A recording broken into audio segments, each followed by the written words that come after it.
Hello बच्चों, आज हम सीखेंगे ABCD। App for Apple. और पहले हम जान लेते हैं कलरों के नाम। कौन कौन से कलर हैं? Blue colour, yellow colour, black colour, red colour, green colour.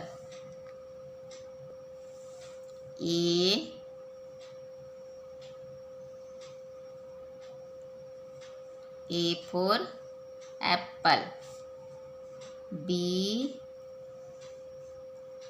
for ball.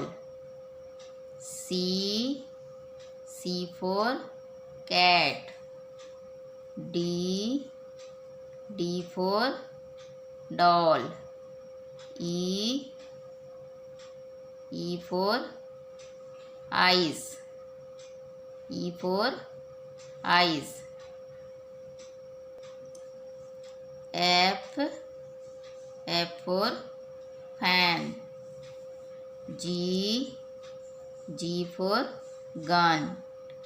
H for hen. I for ink pot. J for juice. K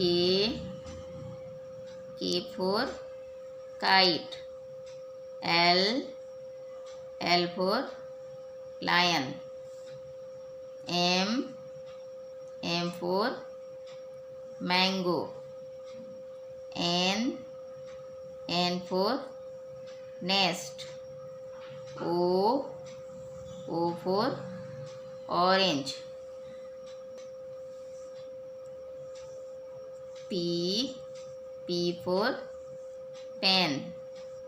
P for pen. Q for queen. R for rose. R for rose. S for sun. T for top.